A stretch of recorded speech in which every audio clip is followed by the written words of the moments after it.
ప్రజాస్వామ్యంలో ఆటవిక పాలన పోయి వాళ్ళ ప్రజాస్వామ్యం వచ్చి ప్రజలు ప్రశాంతంగా జీవించేటువంటి ఒక చట్టాలను తయారు చేసుకున్నటువంటి రాజ్యాంగబద్ధంగా పాలించాల్సినటువంటి పాలకుడు ఓటు ద్వారా అధికారం లభిస్తే మరలా ఆటవిక పాలననే చూపించారంటానికి ఇవాళ అంబటి రాంబాబు గారి యొక్క అరెస్ట్ ఒక ఉదాహరణ. ఇప్పుడే పెద్దలు గురువారి పద్మనాభం గారు చెప్పారు, ఈ రాష్ట్రంలో ఒక కొత్త పోకడిని తీసుకొచ్చారు. ఎవరైతే బాధితులు ఉన్నారో బాధితులు ముద్దాయిలు అవుతున్నారు. బాధించిన వాళ్ళు ఎవరైతే బాధలకు గురి చేసే వాళ్ళు ఉన్నారో వాళ్ళు గొప్పలు చెప్పుకుంటున్నారు. బాధితులు ముద్దాయిలు కావటం ఏంటండి? ప్రజాస్వామ్యంలో ఎక్కడైనా ఉందా ఇది? చంద్రబాబు నాయుడు గారి స్టేట్మెంట్లు చూస్తే ఎలా ఉన్నాయి? దీని మీద ఆరాలు తీస్తున్నారంటున్నారు. పట్టపగలు అంబటి రాంబాబు గారు ఏం ప్రశ్నించారు? ఏదైతే మీరు కల్తీ లడ్డు, కల్తీ నెయ్యి అనేటువంటి అంశాన్ని తీసుకొచ్చారో అందులో వాస్తవం లేదని, అందులో జంతు కొవ్వు కలవలేదని, ఫిష్ ఆయిల్ కలవలేదని, పంది కొవ్వు కలవలేదని సిబిఐ తన ఛార్జ్ షీట్లో పేర్కొన్న విషయాన్ని ప్రస్తావించారు. దానికి మీరేం చేస్తున్నారు? కలిసిందన్నట్టుగా పోస్టర్లు వేయటువంటి ఏమిటండి సంస్కృతి? మీరు పాలన చేస్తున్నారు కదా, పాలనా అధికారం మీ దగ్గర ఉంటే ఈ సంస్కృతి తీసుకురావడం, దాన్ని ప్రశ్నించినందుకు మీ వాళ్ళ చేత దాడి చేయిస్తారా? ఆయనకి అంబటి రాంబాబు గారి పైన ఒక మహిళా మణి చేసినటువంటి వ్యాఖ్యలు మీకు వినపడలేదా? వారు రాంబాబు గారిపై దాడికి యత్నించిన విధానం మీకు కనపడలేదా? కనపడక వినపడక నటిస్తూ ఆయన ఇంటిపైకి దాడికి పురుకొల్పి 5 గంటల సేపు, అంటే పోలీసు వ్యవస్థ నిర్వీర్యమైపోయింది, నిస్తేజమైపోయింది. అధికారానికి వత్తాసు పలకడం తప్ప వారు వేసుకున్నటువంటి యూనిఫారం, అంటే ఈ రాష్ట్రంలో కానీ దేశంలో కానీ ఖాకీ యూనిఫారం చూస్తే రక్షణ ఉంటుందనేటువంటి ప్రజల ఆలోచనలకు భిన్నంగా ఖాకీ యూనిఫారం వేసుకున్న వారి ఎదుట రాంబాబు గారి ఇంట్లో చేసినటువంటి అరాచకమైన అప్రజాస్వామికమైన విధానం ఏదైతే ఆ దాడి ఉందో, మహిళలు ఉన్నారు, వారి సతీమణి ఏజుడు కుమార్తెలున్నారు, మనవలున్నారు, మహిళలు ఇంట్లో ఉన్నారని చూడకుండా వారు చేసినటువంటి విధానం ఏదైతే ఇవాళ ప్రజలు గమనించారు.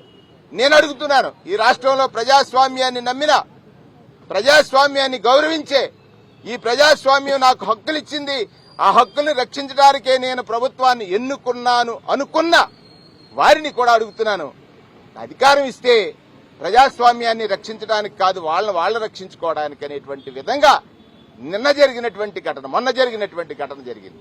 ఇవాళ అంబటి రాంబాబు గారిని మీరు జైల్లో పెట్టొచ్చు. నేను చెప్తున్నాను కదా, ఎవరైతే బాధితుడు ఉన్నాడో అతను నిందితుడు అవుతున్నాడు, అంటే ఆయన ఎక్యూజ్డ్ అవుతున్నాడు. ఇంతకంటే దారుణం ఏముంది? పట్టపగలు ప్రజాస్వామ్యం కూని అయిందనటానికి, పట్టపగలు ప్రజాస్వామ్యం కూని అయింది అని అంటానికి ఇంతకంటే సాక్ష్యం ఏమైనా కావాలా? బాధితుడు ఆయన, ఇల్లు తగలబడ్డింది ఆయనదా, దాడి చేసింది ఆయన మీద, ఆయనేమో ముద్దాయి అవుతాడా? సెంట్రల్ జైలుకి తీసుకొచ్చారు. కానీ రాంబాబు గారిని కలిసిన తర్వాత ఆయన చెప్పాడు, ప్రజాస్వామ్య రక్షణ కోసం ఎన్ని రోజులైనా జైల్లో ఉంటాం, కానీ ఈ పాలకుడు తీసుకున్న నిర్ణయం సభ్య సమాజానికి తెలియాలి, ఈ ప్రపంచానికి తెలియాలి. ఈ పాలకుడు చెప్పిన మాట ఏమిటి, చేస్తున్నది ఏమిటి? అధికారం ఉంటే తన కోసమా ప్రజల కోసమా ఆలోచన చేయకుండా చేస్తున్న విధానాల మీద ఆయన చాలా ధైర్యంగా చెప్పాడు అంబటి రాంబాబు గారు. ఆయన చాలా విజ్ఞతతో మాట్లాడాడు. నా నోటి వెంట అనుకోని పదవి వచ్చింది, దానికి నేను చింతిస్తున్నానన్నాడు. దానికి మీకు ఎక్కడా లేదు. దానిని ఏదో పెద్ద ప్రచారం చేయాలనుకుంటున్నారు. ఒక్కసారి రాంబాబు అన్న మాటకి 1,00,000 సార్లు మీ వాళ్ళన్న మాటల్ని ఒక్కసారి తెచ్చి చూసుకోండి. మీరా సీట్లో కూర్చున్నది ప్రజల యొక్క హక్కుల రక్షణ కోసం ఉన్నారు. ప్రజలకి ప్రజాస్వామ్యం కొన్ని హక్కులు ఇచ్చింది. ఆ హక్కుల్ని కేవలం మీకైతే వేరుగా, ప్రతిపక్షానికి వేరుగా చూడమని ఎక్కడా చట్టంలో లేదు. అది చేస్తున్నటువంటి మీరు ఇవాళ చంద్రబాబు నాయుడు గారు, మీరు గాని, పవన్ కళ్యాణ్ గారు గాని ఇవాళ కూటమిగా ఏర్పడి ప్రభుత్వం అంటే ప్రజలు నమ్మకం, ఆ నమ్మకాన్ని ఇవాళ కూనీ చేశారు. పట్టపగలే ప్రజాస్వామ్యం కూని అయిందని అనటానికి బాధితుడు నిందితుడు అవుతున్నాడంటే ఒకసారి ఆలోచించమని చెప్తున్నాను.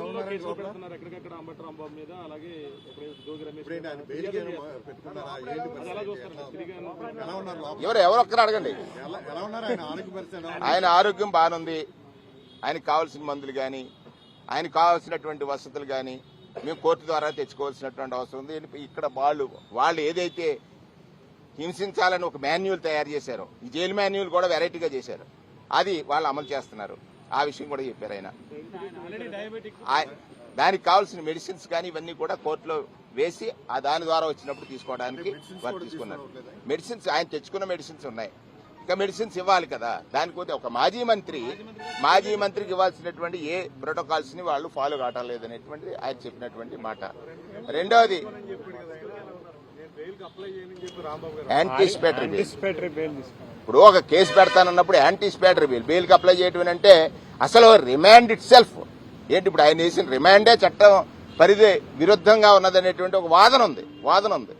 ఆయన ఏదైతే రిమాండ్ తీసుకున్నారు అంటే మాకు అధికారం ఉంది, మా ఇష్టానుసారంగా పనిచేస్తాం అన్నట్టుగా ఉంది. నేను ఏమంటున్నాను, మీరు you people are the judges అండి. మీడియా వారు అడుగుతున్నాను మేము మీడియా ద్వారా ప్రజలను అడుగుతున్నాను నేను. ఎవరైతే ఒక బాధితుడు ఉన్నాడో అతన్ని నిందితుడు చేసేటువంటి ఈ సంస్కృతి ఏమిటండి? ఇది ప్రజాస్వామ్యం ఎక్కడైనా ఉందా? ఎక్కడుంది? నియంతలు పాలించేటువంటి దేశాల్లో ఉంటుంది. నియంతృత్వ పాలనకి ఇది ఒక నిదర్శనం అవుద్ది. దాని డౌటే ఉంది.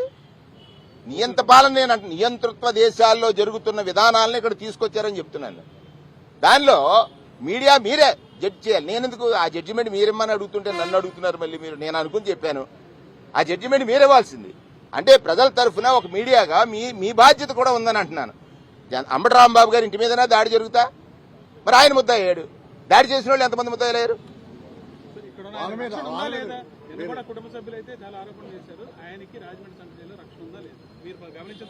ఖచ్చితంగా ఇవాళ అక్కడ ఉన్నటువంటి మాధవి గారు ఎవరైతే మాజీ ప్రజెంట్ ఎమ్మెల్యే ఉన్నారో, అంటే వీళ్ళు శాసనసభకు వచ్చిన తర్వాత దాని విలువలు ఎక్కడ పాటించట్లేదు. ఆవిడెందుకు మాధవి గారు మాట్లాడిన మాటలు కానీ పెమ్మసారి గారు మాట్లాడి అది కాన్స్టిట్యూషనల్ వైలెన్స్. ఒక కేంద్ర మంత్రి రేపు నుంచి సినిమా చూపించడం ఏంటి? మాట్లాడొచ్చా? అది చట్టంలో చూడండి. అంటే అధికారం ఉంటే మా ఇష్టానుసారం చేస్తామని అనేటువంటి ఒక ధోరణి ఏదైతే ఉందో, ఇది ఎవరు కూడా ప్రజాస్వామ్యవాదులు వినటానికి వీల్లేదు. ఖచ్చితంగా చేయాలి. ఇవాళ ఇంత జరిగిన తర్వాత మళ్ళీ ఆవిడ ప్రెస్ మీట్ పెట్టి రకరకాల కామెంట్లు చేసింది. మరి ఎగైన్ దాడి చేస్తానని చెప్తున్నారు. నేను ప్రెస్ మీట్ అంటున్నాను అంటే ఎంత అహంకారంతో ఉన్నారు చూడండి. మాకు అధికారం ఉంటే వాళ్ళ అహంకారం ఎంత ప్రదర్శిస్తున్నారో అర్థమవుతుంది. అది కానీ నిన్న జోగి రమేష్ గారి ఇంటి మీద దాడి గారు ఈ పెట్రోల్ బాంబులు వేయటం ఏంటండి?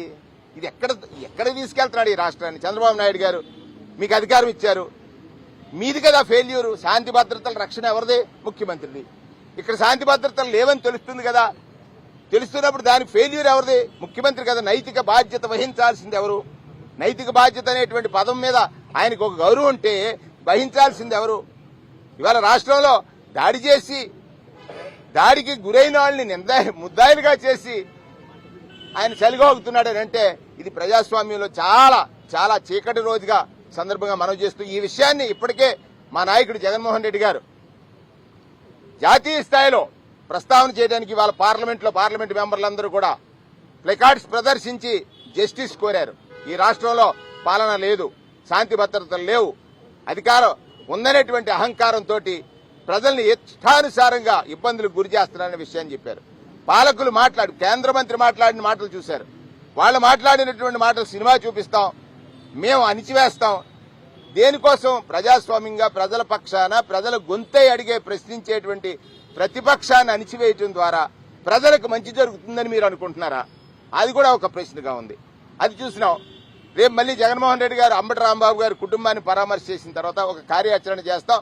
రాష్ట్రంలో ప్రజాపక్షాన పోరాటం చేసేటువంటి ప్రతిపక్షం గొంతు నొక్కటానికి ప్రయత్నించొచ్చు కాక, కానీ జడిసి ఎవరు కూడా ప్రజాపక్షాన పనిచేయకుండా ఉంటారని అనుకోవడం వాళ్ళ భ్రమ. ప్రజాపక్షాన పనిచేయడంలో మీరు ఎంత గట్టిగా గొంతు నొక్కినా, ఎంత గట్టిగా హింసలు గురి చేసినా, ఎంత గట్టి కేసులు పెట్టినా పోరాటం చేస్తాం. వైసీపీ రెచ్చగొడుతుంది, ఆ ఉచ్చులో పడకూడదని చంద్రబాబు స్టేట్మెంట్ ఇచ్చారు. దీన్ని ఎట్లా చూడాలి? మీరు ప్రైమ్ 9 కదా, రెచ్చగొట్టింది ఎవరు? ఒకసారి డిబేట్ పెట్టండి. ఆయన అంటాడు, ఆయన చెప్పింది ఏది నిజం? ఇప్పుడు లడ్డూలో కొవ్వు ఉంది, జంతు కొవ్వు అని చెప్పారు ఆ రోజు. ఇవాళ ఒక సిబిఐ ఒక సిట్ రిపోర్ట్ లో ఏమిచ్చిందనంటే జంతు కొవ్వు అనేది లేదు, రూల్డ్ అవుట్. మరి పోస్టర్లు వేస్తున్నారేంటి? ఇంకా ఉందంటున్నారేంటి? ఇక్కడ ఆయన ఏమనుకుంటున్నాడంటే జగన్మోహన్, రెండోది కూడా చెప్తున్నాను, కలుషితం అన్నారు. ఏదైతే సింథటిక్ అనేటువంటి పదం టీడీపీ రెజ్యూమ్ నుంచి ఇప్పుడు దాకా అది జరిగితే తప్పు అయితే ఖచ్చితంగా అప్పటి నుంచి ఇప్పుడు దాకా ఇప్పుడు ఆయన అనిల్ కుమార్